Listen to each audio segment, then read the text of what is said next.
Hello everyone, welcome back to our channel. আজকেও আমরা চলে এসেছি ঈদের একটা স্পেশাল রেসিপি ফিরনি নিয়ে। ফিরনি তৈরি করতে গেলে লাগে গোবিন্দভোগ চাল, আমুল দুধ, কাজু বাদাম, চিনি, তেজপাতা আর গরম মশলা। কাজু বাদামটাকে ছোট ছোট করে কেটে নেওয়া হলো, আর তারপরে গোবিন্দভোগ চালটাকে মিক্সিতে দিয়ে আটার মতো করে নেওয়া হলো। জলটা হালকা একটু গরম করে নিয়ে তার মধ্যে গোবিন্দভোগ চালের আটাটা দিয়ে দিতে হবে, আর তার সঙ্গে দিতে হবে আমুল দুধ।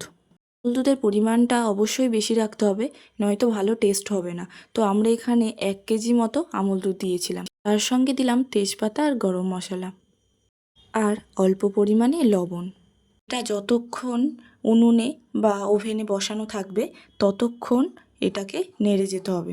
দেখতে হবে যাতে কন্টেনারের গায়ে লেগে না যায়।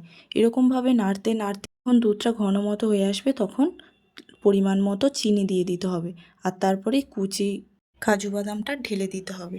তারপর পুরো জিনিসটাকে ভালোভাবে মেখে নিয়ে নামিয়ে নিতে হবে।